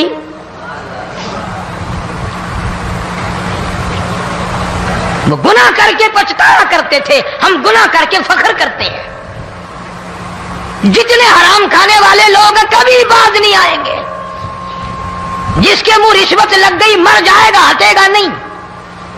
جس نے کھا لیا حرام کا مال قبروں تک نہیں پھر اس کا پیٹ بھرتا۔ فرمایا کلوا وتمتعوا قلیلا انکم مجرمون، کھا لو پی لو مزے اڑا لو، سودا چند دنوں کا ہے، متاع قلیل، تھوڑے دنوں کا معاملہ، ثم مأواہم جہنم وبئس المہاد، برا ٹھکانہ اپنے لیے لوگوں نے بنا لیا۔ ایک اور عورت سے گناہ ہوا، خود حاضر ہوئی ہے محمد کریم صلی اللہ علیہ وسلم کے دربار میں، عرض کرنے لگی یا رسول اللہ مجھ سے گناہ ہو گیا، مجھ پر حد جاری کرو، مجھے قرآن والی سزا دو، اسلام والی سزا دو، ایمان یقین والی سزا دو، قیامت کے دن میں کس طرح بھگتاؤں گی، مجھ کو سزا دو تاکہ میں اپنے گناہ سے صاف پاک ہو جاؤں۔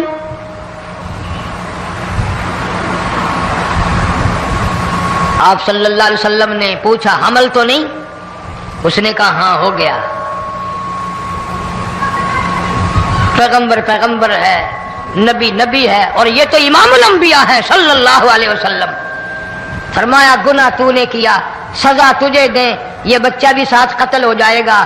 آپ نے رو کر فرمایا اس بچے کے قتل کا قیامت میں کیا جواب دوں گا؟ آج ملک میں ہزاروں حمل گرائے جا رہے ہیں، تماشا بنا ہوا ہے زنا کا۔ ارشاد فرمایا مدنی کریم صلی اللہ تعالی علیہ وسلم نے زمین پر جس جگہ زنا ہوتا ہے چاروں طرف 40 میل تک 40 دن تک اللہ کی پھٹکار لعنت برستی ہے۔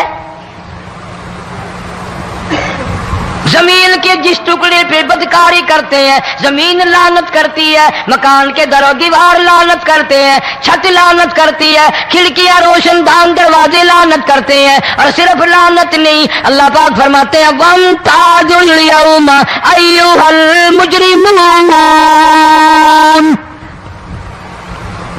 زمین آئے گی، دیواریں اٹھ کر آئیں گی، اللہ کی عدالت میں گواہ دیں گی، درخت آئیں گے، کھڑکیاں آئیں گی، روشن دان آئیں گے۔ لوگوں نے تماشا بنا رکھا ہے، کئی لوگ تو یہ کمائی کھاتے ہیں۔ جب تک اجتماعی گناہ نہیں ہوگا اجتماعی عذاب نہیں آتا۔ قرآن گواہ ہے، قوم سمود کا کیا بنا، قوم عاد کا کیا بنا، قوم لوط علیہ السلام کا کیا بنا، قوم موسیٰ علیہ السلام کا کیا بنا۔ ان پیغمبروں کی امتوں کے واقعات قرآن نے سنائے۔ موسیٰ علیہ السلام کی قوم پہ طوفان آیا، فَأَرْسَلْنَا عَلَيْهِمُ الطُّوفَانَ وَالْجَرَادَ وَالْقُمَّلَ وَالضَّفَادِعَ وَالدَّمَ آيَاتٍ مُفَصَّلَاتٍ فَاسْتَكْبَرُوا وَكَانُوا قَوْمًا مُجْرِمِينَ۔ لانو جیسے بہادر فرمانے لگے، جو یوں کہے گا میرے نبی فوت ہو گئے میں اس کی گردن اتار ماروں گا، میرا نبی فوت نہیں ہو سکتا، میرا نبی دنیا سے نہیں جا سکتا، میرا نبی ہمیشہ ہمیشہ کے لیے رہے گا۔ لیکن جناب ابو بکر صدیق نے قرآن کریم کی آیت سنا کر کے سمجھایا، فرمایا وما محمد الا رسول قد خلت من قبلہ الرسل۔ اور لوگوں، ہر نبی آئے رخصت ہو گئے، ہر نبی آئے رخصت ہو گئے۔ دنیا نہ پائیدار جگہ ہے، عارضی زندگی، مستعار زندگی، نہ پائیدار زندگی، فانی زندگی ہر کوئی لے کے آتا ہے، جب جانے لگتا ہے تو پتہ بھی نہیں چلتا۔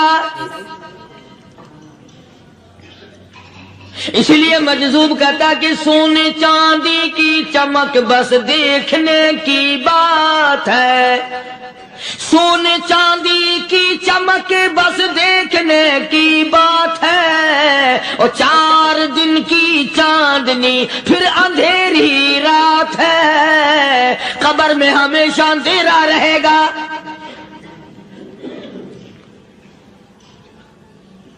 صحابہ اکرام نے وہ صدمہ دیکھا، وہ پریشانی دیکھی، کائنات میں کسی نے نہیں دیکھی۔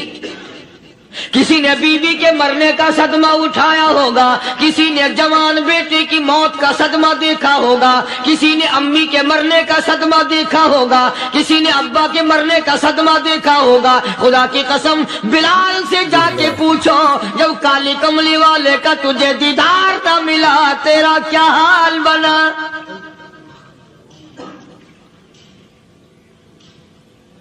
صحابہ اکرام نے وہ عشق نبھایا، کمال کر دیا۔ بڑے سے بڑی مصیبت آئی، اسلام کا سودا نہیں، ایمان کا سودا نہیں، دنیا کی طرف آئے ہی نہیں۔ کون ان حضرات کا مقابلہ کرے گا؟ کئی لوگ کہہ دیتے ہیں جی صحابہ انسان تھے، ان سے بھی غلطی ہو، میں ٹھیک ہے، میں کہتا ہوں تھے تو انسان، پر یہ دیکھو شاگرد کس کے ہیں۔ صحابہ ہیں تو انسان، پر یہ اندازہ لگاؤ مرید کس کے ہیں۔ صحابہ ہیں تو انسان، پر یہ سوچو کہ یہ مقتدی کس کے ہیں۔ صحابہ ہیں تو انسان، پر یہ دیکھو صحابہ اگر سپاہی ہے تو کالی کملی والا کمانڈر ان چیف ہے۔ براہ راست محمد عربی صلی اللہ علیہ وسلم کے صحابہ شاگرد ہیں، صحابہ حضور کے مرید ہیں، صحابہ حضور کے مقتدی ہیں، صحابہ حضور کی فوج کے سپاہی ہیں۔ ایک ایک نے کمال کر دیا۔ جناب ابو بکر صدیق رضی اللہ تعالیٰ عنہ فرماتے ہیں میں اچانک محلے میں جا نکلا۔ ابو بکر کہتا میری یہ عادت تھی، شروع پہ جو اسلام آیا مکے میں، چودھری مارتے ہیں، رئیس مارتے ہیں، سردار مارتے ہیں، کمزوروں کو مارتے ہیں۔ جو کلمہ پڑھتا تھا پہاڑ ٹوٹ جاتے تھے۔ پیر پکڑ کر مکی کی گلیوں میں گھسیٹا جاتا تھا، چمڑا ادھر جاتا تھا۔ آج یہ بات کہنا بڑا آسان ہے، تبلیغی ساتھی سفر کرتے ہیں، تکلیف اٹھاتے ہیں، اگر جی جاؤ کافروں کو کلمہ سکھا کے آؤ، اور کلمہ تو تیرے پلے نہیں تو کافروں کو تو پھر پہنچائیں گے نا۔ 80 سال کی عمر ہے، کلمہ صحیح نہیں آتا، قبر بالکل سر پہ ہے، موت سر پہ ہے، قبر سامنے ہے، پھر بھی کلمہ نہیں آتا۔ اور میں تو کئی مرتبہ کہا کرتا ہوں کہ یہ بھی فکر کیا کرو کہ اس نبی کی ذات پر تم درود پاک پڑھتے ہو صلی اللہ علیہ وسلم، جس کی ذات پہ خود خدا درود بھیجتا ہے، فرشتے بھیجتے ہیں، ہزاروں بار مجھ کو عنبر سے منہ دھو کر کے اگر درود پڑھو تو ڈرنا چاہیے بے ادبی نہ ہو جائے، تو غلط ہو درود پڑھتا ہے نبی کی ذات پہ۔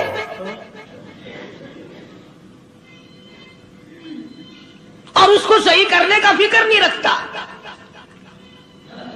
چنانچہ ابو بکر صدیق رضی اللہ تعالیٰ عنہ چکر لگاتے لگاتے ایک محلے میں جا نکلے، وہاں جا کے دیکھا ایک نوجوان ہے، غریب صحابی، نادار صحابی، مفلس صحابی، کافر کا غلام ہے، کالی کملی والے صلی اللہ علیہ وسلم کا کلمہ پڑھتا ہے، کافروں نے پکڑ کر گرم گرم ریت پہ اوندا کر کے لٹایا ہوا ہے، اور کئی کافر اس صحابی کی کمر پہ چڑھ کر لتاڑ رہے ہیں، اس کی کمر پہ چڑھے ہوئے ہیں۔ جناب ابو بکر صدیق رضی اللہ تعالیٰ عنہ فرماتے ہیں میں نے دور سے دیکھا، میں سمجھ گیا کوئی غریب آدمی ہے، جب میں قریب گیا فرماتے ہیں میری آنکھ نے دیکھا ابو فقیہ صحابی، میں نے پہچان لیا، کئی آدمیوں کے لتاڑنے کی وجہ سے، کئی آدمیوں کی کمر پہ چڑھ جانے کی وجہ سے ابو بکر کہتا ہے اتنی لمبی ابو فقیہ کی زبان باہر نکل آئی، منہ سے زبان باہر لٹکی ہوئی ہے، مار رہے ہیں کافر۔ جناب ابو بکر صدیق رضی اللہ تعالیٰ عنہ نے فرما دیا نہ مارو، اللہ کا بندہ ہے۔ وہ کہنے لگے بندہ تو اللہ کا ہوگا، غلام ہمارا، اور کلمہ اس نبی کا پڑھتا ہے، ہمارا غلام ہو کر کلمہ پڑھتا ہے، کیوں؟ جب تک جان سے نہ مر جائے گا ہم چھوڑیں گے نہیں، ہم اسے ختم کر کے دم لیں گے۔ اس نبی کا کلمہ پڑھتا ہے، ہمارے سامنے پڑھتا ہے۔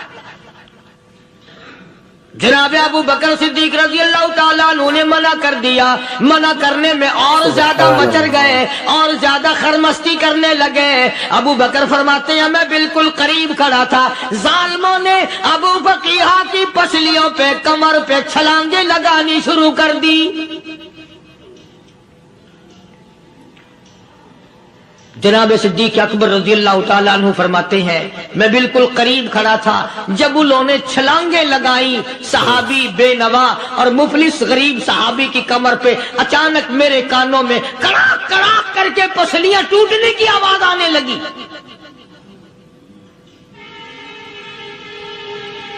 میرے سے برداشت نہ ہوا، میں برداشت نہ کر سکا۔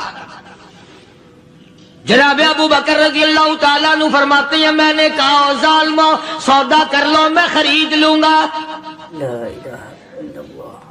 انہوں نے جو منہ مانگے، دام مانگے، جناب ابو بکر صدیق رضی اللہ تعالیٰ عنہ نے وہ دام دے دیے، پیسے دے دیے۔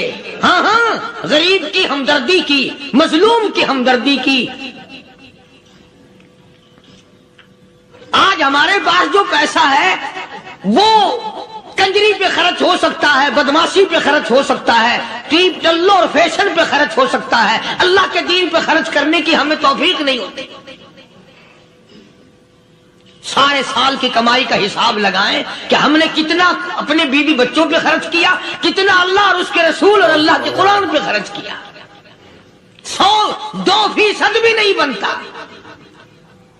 جناب ابو بکر رضی اللہ تعالیٰ عنہ نے ابو فقیہ رضی اللہ تعالیٰ عنہ کو خرید لیا، کافروں کے نیچے سے نکال لیا، کپڑے جھاڑے، زخموں پہ مرہم پٹی کی۔ ابو بکر دوڑے دوڑے پانی کا پیالہ لے آئے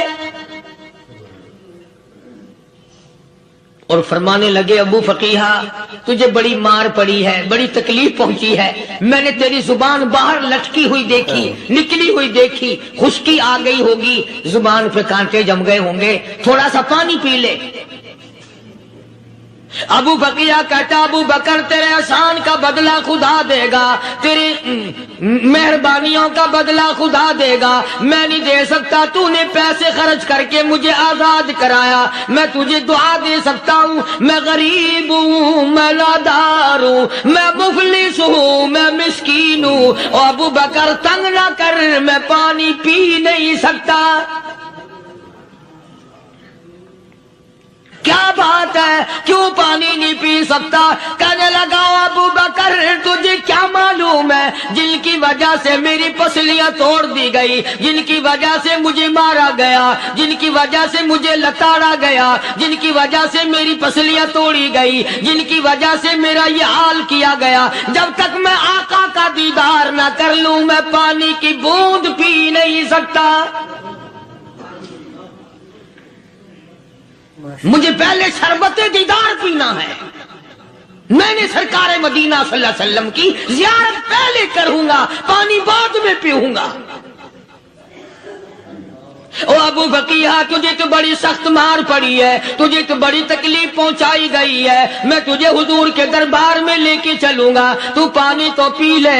کہتا کوئی مجنون بتاتا ہے، کوئی کہتا ہے دیوانہ، کوئی مجنون بتاتا ہے، کوئی کہتا ہے دیوانہ، یہ تو مرض عشق احمد کا ہوا بیمار میں بھی ہوں۔ اور ابو بکر تجھے کیا معلوم ہے مجھے عشق لگا ہوا ہے، مجھے سوز و گداز لگی ہوئی ہے، میں اپنے دل میں کسی کو بسائے بیٹھا ہوں، جب تک اس آقا کا دیدار نہ کر لوں مجھے چین نہیں آئے گا۔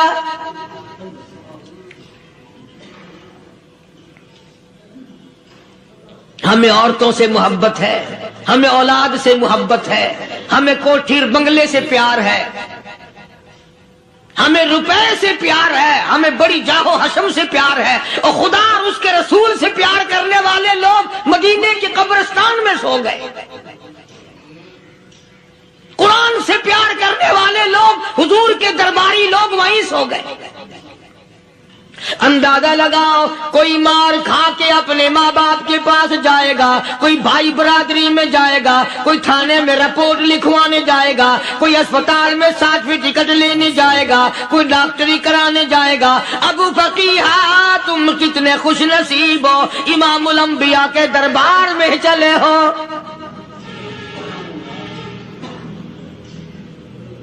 حضور اکرم سب کہہ دو صلی اللہ علیہ وسلم کے دربار میں ابو فقیہ کو لایا جا رہا ہے۔ علماء نے لکھا ہے کہ جب ابو فقیہ حضرت کے دربار میں پہنچے تو خبر تو پہلے تھی نا کہ بڑی مار پڑی ہے، رحمت کائنات نے اٹھ کر سینے سے لگا لیا۔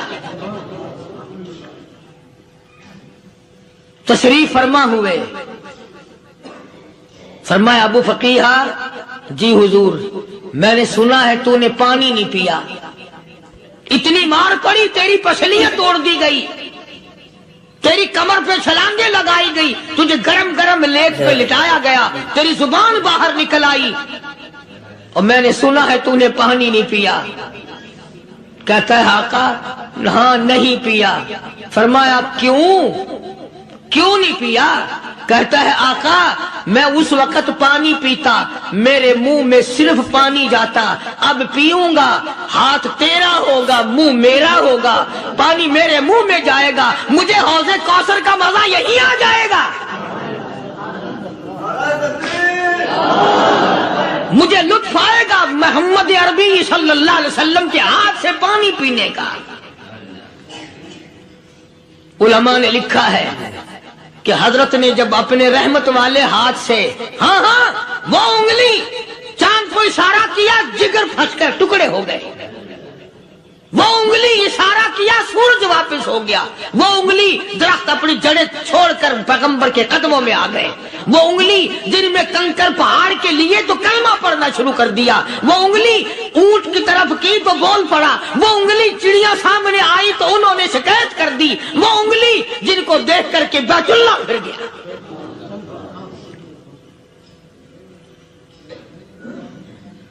مدنی کریم صلی اللہ علیہ وسلم نے یوں پانی کا پیالہ اٹھایا، ابو فقیہ نے پیالہ پکڑنے کے لیے یوں آگے کو ہاتھ کیا، فرمایا اب وہی بات ہوگی، ہاتھ میرا ہوگا منہ تیرا ہوگا، میں اپنے ہاتھ سے پلاؤں گا۔ ابو فقیہ کو پانی پلا دیا، اور پانی پلانے کے بعد پوچھا اب تیرا کیا حال ہے، اب حال کیا ہے؟ کہتا آقا تیرے چہرے پہ فدا شمس و قمر، تیرے چہرے پہ فدا شمس و قمر، تیری زلفوں پہ تصدق شام و سحر، تیرے چہرے پہ فدا شمس و قمر، تیری زلفوں پہ تصدق شام و سحر، رخسار پہ ٹھہرے کس کی نظر، تیری بانکے ادا کا کیا کہنا، اور کالی کملی والے تیری زیارت ہوئی سارے دکھ بھول گیا، میرے سارے غم ٹل گئے، میرے سارے دکھ دور ہو گئے، میری ساری پریشانی دور ہو گئی، اور میں تو اب مزے میں ہوں۔ جناب ابو بکر صدیق رضی اللہ تعالیٰ عنہ نے مال خرچ کیا، صحابہ کرام کی جانیں بچائیں۔ قیامت کا دن ہوگا، ساری کائنات کی پیشی ہوگی، اللہ پاک پوچھے گا تو دنیا میں کیا کرتا تھا؟ کوئی کہے گا میں کھیتی باڑی کرتا تھا، کوئی کہے گا میں دفتر میں نوکر تھا، کوئی کہے گا میری دکان تھی، کوئی کہے گا میں یہ کمائی کرتا تھا، کوئی کہے گا میں یہ کمائی کرتا تھا۔ آئے گی باری ابو بکر کی، اللہ پاک پوچھے گا دنیا سے کیا لایا؟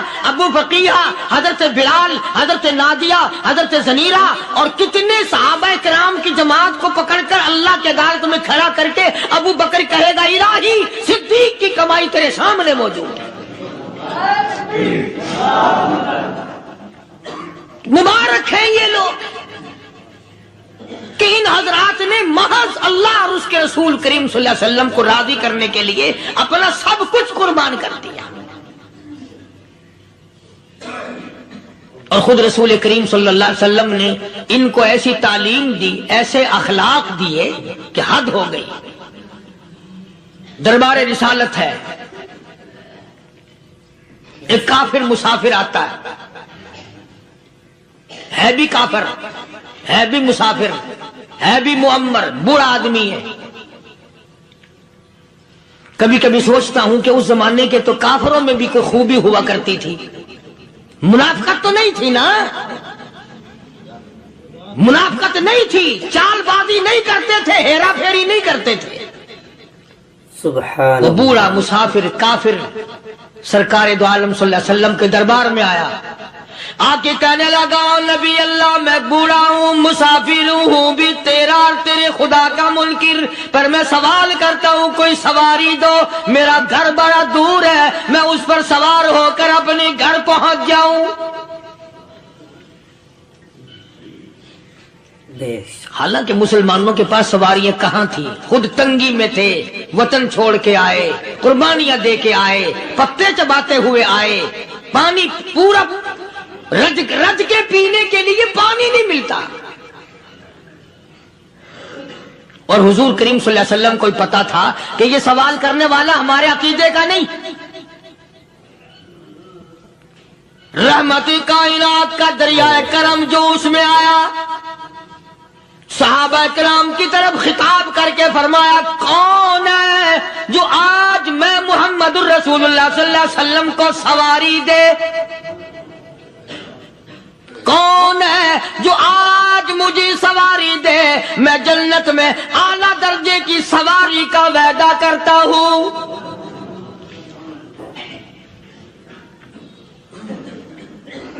حضرت عبادہ بن ثابت رضی اللہ تعالیٰ عنہ صحابے اٹھے اور اپنی ڈاچی، اپنی اونٹنی حضور کے ہاتھ میں پکڑا دی، اور حضور نے اس مسافر کو دے دی کہ لے بھائی سواری تجھے مل گئی۔ اب وہ مسافر جو تھا بوڑھا، وہ کہنے لگا جی میرے پاس کپڑا بھی نہیں ہے، اب تم جیسا اگر کوئی سیٹ ہوتا نا آنکھیں نکالتا کہ ہم نے تیرے لیے یہاں کو ٹیکسٹائل مل چلا رکھے، سواری مل گئی تو اور آگے کو چل گیا، راستہ پکڑا پڑا جا۔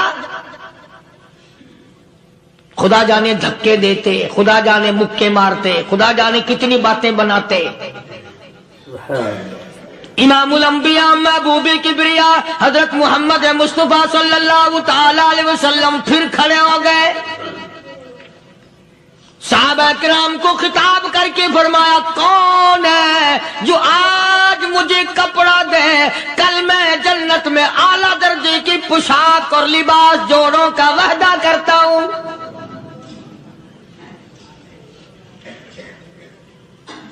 ایک صحابی نے اپنا کپڑا اتار کر حضور کے ہاتھ میں دے دیا صلی اللہ علیہ وسلم.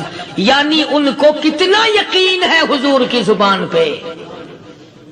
سودا جنت کا ہو رہا ہے، زبان ہے کالی کملی والے کی، سودا ہو رہا ہے جنت کا. اور آج تمہیں سارا قرآن سنا دو، اس سنانے والے کا بھی ڈھلا تے سننے والا. مولوی کہتے رہتے ہیں یار کوئی بات نہیں، جنت کس نے دیکھی ہے. صحابہ کرام میں سے کسی نے کپڑا دے دیا، حضور کریم صلی اللہ علیہ وسلم نے کپڑا لیا اور اس مسافر کو دے دیا کہ لے بھی کپڑا بھی مل گیا. ہے بھی کافر، اپنے عقیدے کا نہیں، اپنے قبیلے کا نہیں، اپنے خاندان کا نہیں. اب وہ کہنے لگا کہ نبی اللہ مجھے بھوک بھی لگی ہے، میں نے روٹی بھی کھانی ہے. مدنی کریم صلی اللہ تعالی علیہ وسلم پھر کھڑے ہو گئے اور صحابہ کرام کو خطاب کر کے فرمایا کون ہے جو مجھے آج کھانا دے، روٹی دے، کل میں جنت میں اعلیٰ درجے کے کھانے کا وعدہ کرتا ہوں.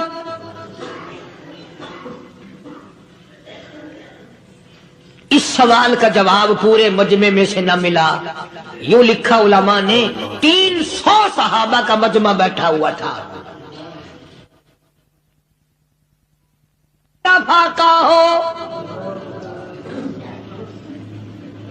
300 صحابہ کا بھی فاقہ، کالی کملی والے کا بھی فاقہ. 3 دن سے کچھ نہیں کھایا، کچھ نہیں ملا، کوئی جواب نہ ملا. صحابہ کرام کی جماعت خاموش رہ گئی.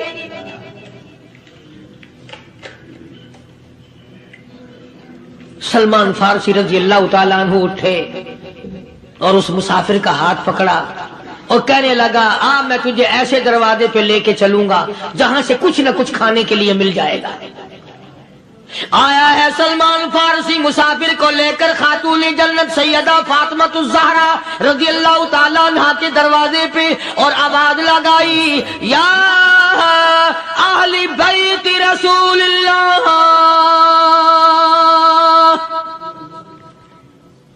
انطعموا فی سبیل اللہ. او نبی کی لخت جگر، نبی کی نوری نظر اور نبی کے جگر کے ٹکڑے اور کالی کملی والے کی بیٹی اے فاطمہ، ایک آدمی بھوکا ہے، کھانا کھلانا ہے، اس کے لیے کھانا بھیجو.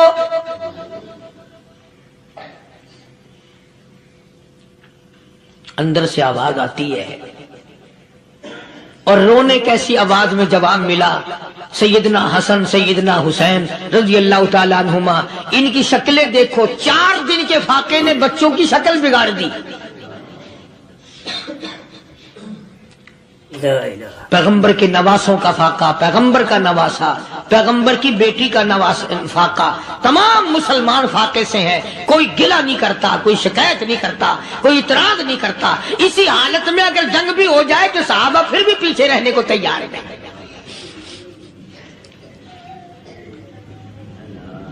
جب اندر سے یہ جواب ملا کہ تمہارا تو 3 دن کا فاقہ ہے، فاطمہ کہتی ہے میرا اور میرے بچوں کا 4 دن کا فاقہ ہے. تو سلمان فارسی اس مسافر کو لے کے واپس ہونے لگا. اندر سے آواز آتی ہے خالی نہ جاؤ، میرے سر کی چادر لے جاؤ، یہ لے جا کر یہودی کے پاس گروی رکھ دو، گہنا رکھ دو، غلہ لے آؤ، میں پیس پکا کے کھلا کے بھیجوں گی.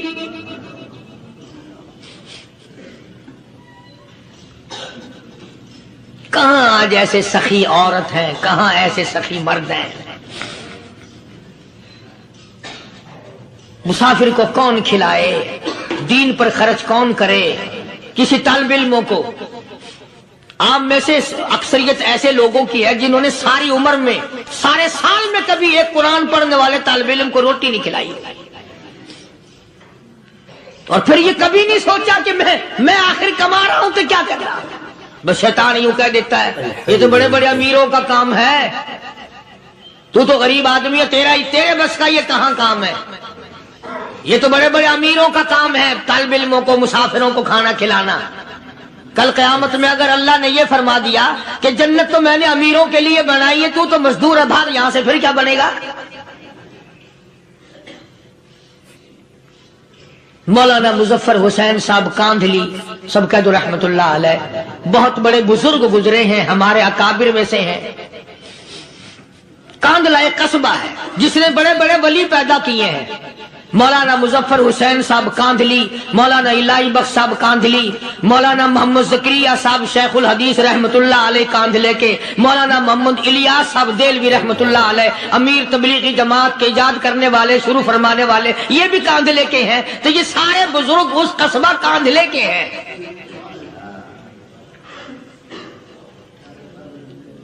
تو مولانا مظفر حسین پانی پت سے پیدل چل دیے اپنے کاندھلے کرانے کی طرف۔ راستے میں ایک بستی آئی، شام ہو گئی تو حضرت نے وہیں قیام کر لیا، ٹھہر گئے۔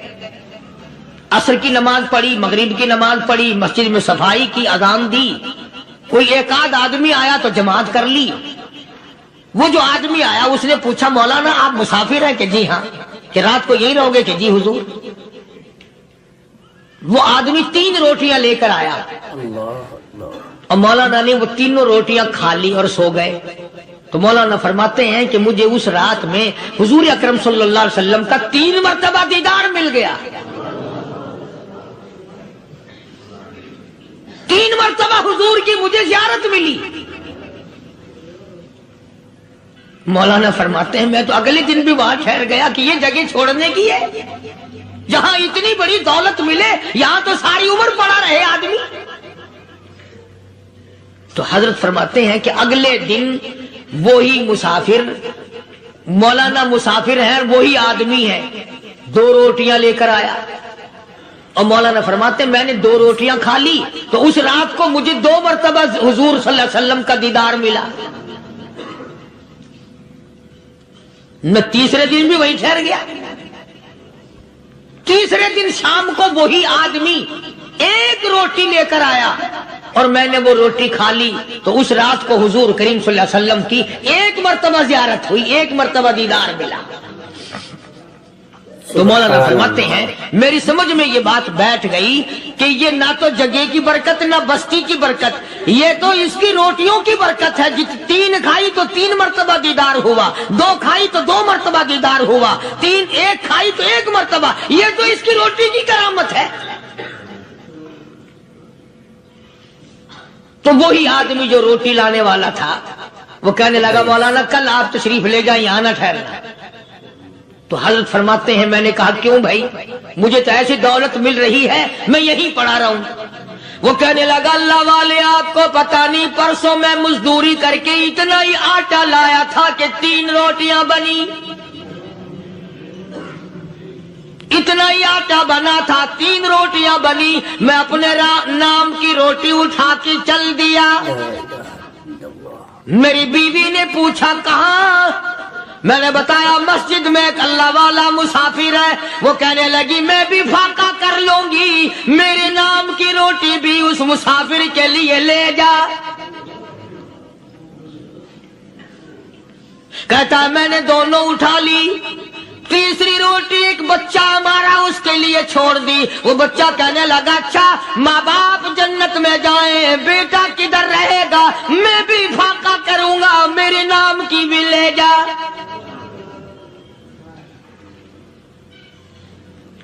میں نے 3 روٹیاں لا دی اور اگلے دن جو میں نے مزدوری کی اس کی 3 روٹیاں بنی، بچے کی حالت خراب ہو گئی تھی، اس کو دے آیا۔ ہم نے میاں بیوی نے چوتھے دن بھی فاقہ کر لیا اور آج بیوی کی حالت بھی خراب ہو گئی تھی، آج صرف اپنی لایا ہوں۔ مولانا اس لیے عرض کر دیا کبھی کل میرا پیر نہ پھسل جائے، ایسا نہ ہو میرا قدم ڈگمگا جائے، ایسا نہ ہو بھوک کا مارا میں کچھ اور کر بیٹھوں، اس لیے عرض کر دیا کل آپ تشریف لے جائیں۔ عرض میں یہ کر رہا تھا کہ کسی زمانے میں دوسرے کی خیر خواہی کے لیے لوگ سب کچھ کر گزرتے تھے، حضرت محمد الرسول اللہ صلی اللہ تعالی علیہ وسلم کے پاس جنگ بدر کے قیدی آئے تھے کافر، اسلام کے دشمن، دین کے دشمن، قرآن کے دشمن، ایمان کے دشمن، مگر صحابہ کرام کو فرمایا یہ میرے مہمان ہیں، حضور نے فرما دیا صلی اللہ علیہ وسلم۔ ایک صحابی جو ایک مہمان کو لے گیا، حضور کے مہمان کو، تھے جنگی قیدی۔ علماء کرام نے لکھا صحابی کے گھر میں کھانا تھوڑا تھا، اس کافر کو تو کھانا دے دیا، آپ اس کے پاس بیٹھ کر درخت کے پتے چبا لیے۔ دوسرا دن آیا، پھر ایسا ہی کیا، اس حضور کے مہمان جنگ بدر کے قیدی کافر کو کھانا کھلایا، خود درخت کے پتے چبا لیے۔ تیسرا دن آیا، وہ جنگی کافر کہنے لگا، قیدی کہنے لگا، آج پہلے کلمہ پڑھا پھر روٹی کھلا، میں پہلے مسلمان بنتا ہوں اس کے بعد میں کھانا کھاؤں گا۔ ارے تم اتنے اپنے اوپر دوسرے کو ترجیح دیتے ہو کہ ہم کافر بھی ہیں، تمہیں مارنے والے تمہیں مارنے آئے تھے، اور تمہارا حال یہ کر دیا کالی کملی والے نے کہ خود پتے چباتے ہو، دشمن کو کھانا کھلاتے ہو، خود درختوں کے پتے چبا رہے ہو۔ محمد صلی اللہ علیہ وسلم نے تمہیں اتنا اونچا بنا دیا، نگاہ نبوت نے تمہیں ایسا رنگ دیا، اور نبی کے دروازے نے تمہیں وہ دیا کہ قیامت آ سکتی ہے، مگر صحابہ تمہاری دولت نہیں چھین سکتے۔ تو فاطمہ الزہرا رضی اللہ تعالی عنہا نے سر کی چادر اتار کر دے دی سلمان فارسی کو کہ یہ لے جا، یہودی کے پاس جا کے گروی رکھ دے، دانا غلہ لے آ، میں پیس پکا کے کھلا کے بھیجوں۔ سلمان فارسی کہتے ہیں رضی اللہ تعالی عنہ کہ ہم چادر لے کر کے یہودی کے پاس گئے اور یہودی کو سارا قصہ بتایا۔ اس یہودی نے چادر لے کر رکھ لی اور غلہ تولنے لگا دینے کے لیے، تو رو رہا تھا۔ ہم نے پوچھا تجھے کیا ہوا، تو کیوں رویا؟ کہنے لگا مسلمانوں، ہماری توریت میں واقعہ موجود ہے، قصہ موجود ہے، آخر الزمان پیغمبر صلی اللہ علیہ وسلم کی بیٹی کی دروازے پہ ایک بھوکا کافر مسافر آئے گا، اس کا پیٹ بھرنے کے لیے نبی کی بیٹی اپنی چادر اتار کر گروی رکھ دے گی، یہودی کے پاس غلہ منگوا کے کھانا کھلائے گی۔ آج توریت کی بات سچی ہو گئی، چادر آئی رکھی ہے، میں وہ یہودی ہوں۔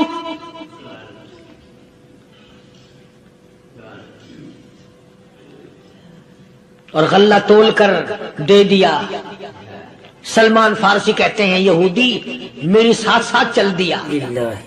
خاتون جنت سیدہ فاطمہ الزہرا رضی اللہ تعالی عنہا کے دروازے پہ آیا، اور جب ہم نے غلہ دے دیا، چادر بھی اندر یہودی نے پہنچا دی کہ میں چادر بھی واپس دینے آیا ہوں، اور سلمان کو کہنے لگا اب دیر نہ لگا، دیر نہ کر، کیوں؟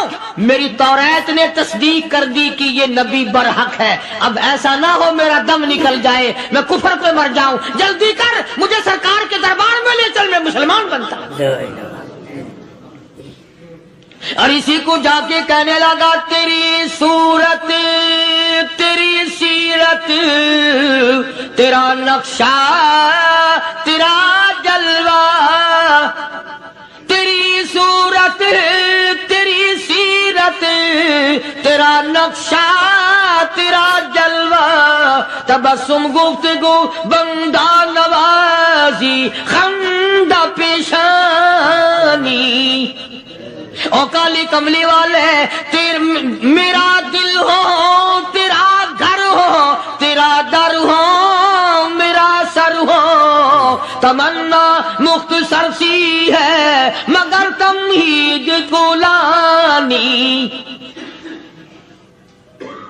یہودی نے ضد نہیں کی۔